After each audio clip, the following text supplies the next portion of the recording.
1350 वर्षापूर्वी एक प्रचलित राणी त्यावेळी सर्व क्षेत्रामध्ये राज्य करत होती. तर तिच्या औरंगजेबाच्या नावामुळे तिने इतर लोक बाकीच्यांना बोलावून विष प्यायला द्यायची. जे विष पिला नाही त्याला करायची. तू पुढे निघून जात होते. त्याला पण विष प्यायला दिलं राणीनं. तर त्यांनी काय साक्षात महादेवच होते. तर राणीला वाजवला. राणी त्यांना म्हणाली की दूतांना तर दूतांनी त्याच्याजवळ दूध घेतले. ते म्हटले की मला क्षमा करा होते राणी. क्षमा करतो. ज्या भगवंतांना तू त्याला सोडून दे असं म्हटले ते. त्यानंतर मग राणी म्हणायला लागली की सोडून देतो. सोडले, राणीला क्षमा केले आणि अशी परत चेष्टा मास्तरी करत नाही बोलली राणी. तर असं झाले की राणी म्हणाले तुम्ही कोल्हापुरात थांबा म्हटले. ते म्हटले की मी कोल्हापुरात थांबत नाही. ज्या ठिकाणी माझं पाकचक्र असेल त्या ठिकाणी मी पूजेला थांबून बोलले. त्यांचा हवेलाचं पाकचक्र पेटल्यावरती संध्याकाळच्या वेळेला तेथे पडले. तेथून इथं आले ते. येथे गुहा बनवली. गुहेत जायचे यायचे. ज्यावेळी ध्यानाला गेले त्यावेळी काळ म्हणजे जंगल. सिद्धी प्राप्त केलेला ईश्वर. काळ सिद्धेश्वर आकाशवाणी झाली. काळ सिद्धेश्वर काळ सिद्धेश्वर काळ सिद्धेश्वर. आणि त्यावेळीपासून आतापर्यंत मठावरीपर्यंतची परंपरा आहे. एवढेच नाही तर इथे भरपूर मोठे लोक गेले. त्याला शिवलिंग एवढा शक्तिशाली आहे, एवढा प्रभुत्व आहे, एवढा ओव्हर एनर्जीफुल आहे की काही घंटा करता येणार नाही. असं आहे की आपल्या पृथ्वीतल्या 12 ज्योतिर्लिंग आहेत. त्या ज्योतिर्लिंगाप्रमाणे हाही ज्योतिर्लिंग म्हणायचा हा पण त्या नजर रेषेमध्ये येतो. जसं आपण पाहायला गेले ना आपल्या 12 ज्योतिर्लिंग सर्व एका रेषेत येतात. हा पण शिवलिंग त्या सर्व रेषेच्या याच्यात येतो. त्यामुळे त्या ज्योतिर्लिंगाला आपण त्या शिवलिंगाला पण फार अनन्य महत्व आहे. जर तुम्ही नशिबवान आहात की गणेश चतुर्थी झाली, गणपती पडले आणि त्यानंतर लगेच तुम्ही या शुभ तिथीवरती शुभ योगावरती आलात. तुम्हाला अभिषेकाला म्हटलं देवाची मर्जीशिवाय देव बसून पण घेत नाही. त्याच्या मर्जीशिवाय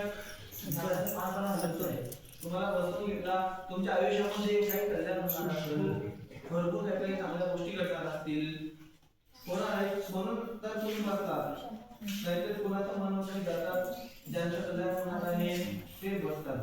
तुम्ही किती भाग्यवान आहात तिथे आला या परमेश्वराच्या पावन गंगा या पवित्र स्थानामध्ये तुमचा अभिषेक होते. तुमची कल्याणचे नाव मला सांगा.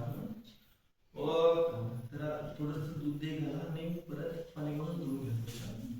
ते शिव शिव शंभराज्ञया प्रवर्तमानस्याद्य ब्रह्मणो द्वितीय परार्धे श्वेतवराह कल्पे वायवस्वतवस्वन्तरे कलियुगे प्रथम पादे जम्बूद्वीपे भरतवर्षे भरतखण्डे पश्चिम दिग्भागे महाराष्ट्रप्रदेशे सिद्धगिरिमठः पुण्यतीर्थक्षेत्रस्य काडसिद्धेश्वर देवता इति महापुण्यतीर्थक्षेत्रस्य इति नाव ज्यांचा अभिषेक करायचा आहे त्यांनी नाव सांगा आपापली.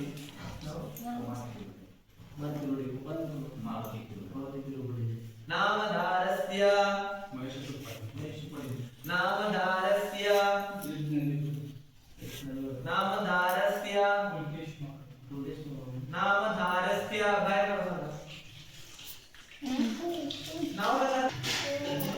जगताप नामधारस्य आई तुमचं शोभा मुकिंदा पडतरे.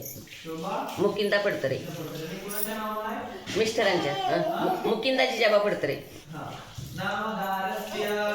मयुरी विनायक पवार.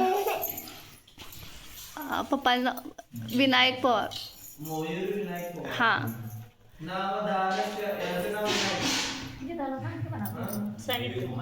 मयुरी कुमार खिरोगडे.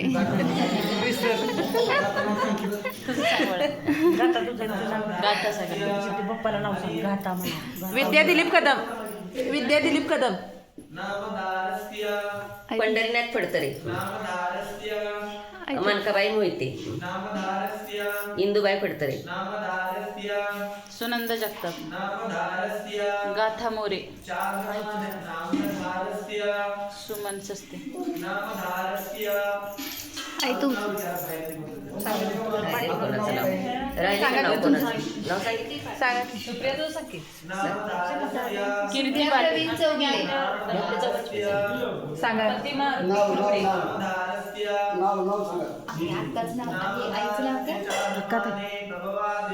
अक्का ते सदर्शी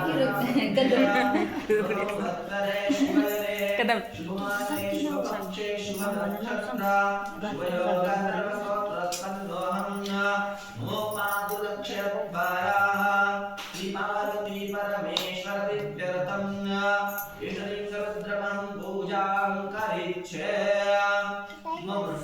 नाव सांगायचं असतं. मम्मा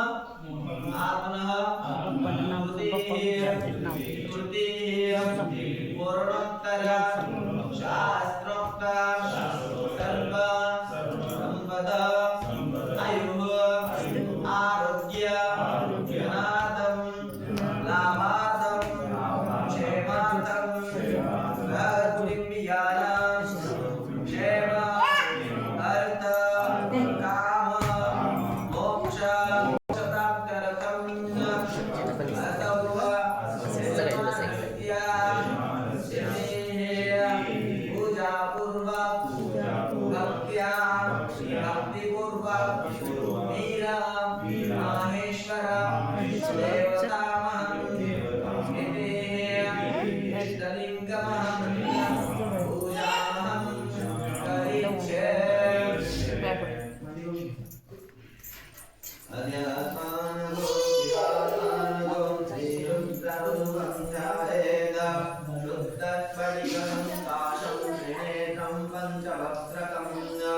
गंगाधरं दशभुजं सर्वाभरणभूषितं नीलग्रीवं शालां व्याघ्रचनोत्रयं चाभरण्यभयप्रदमं कमण्डलमक्षसूत्राणं शूलपाणिमं ज्वलतं पिङ्गलजटाक्षितां पुरुषकन्दरसमारुढं कुमारेणार्धारिणम् अमृतेनामृतं शान्तं दिगभोगसमन्वितं दिगदेवतानीकं शान्तं शुद्धध्रुवमक्षरमव्ययम् अभिव्याक्षित्यामः रुद्रनाशाचनविधिव्याक्षित्यामः बलिदेव मावशी कसं येते खाली जाऊ नका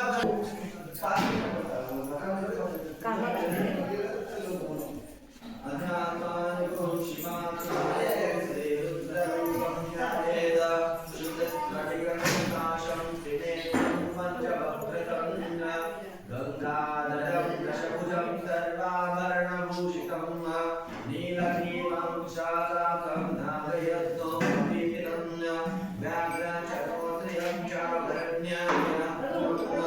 कमण्डलमक्षसूत्राणां धारिणं शूलपाणिवं तुमचे वडील तुमच्या पोटाला मला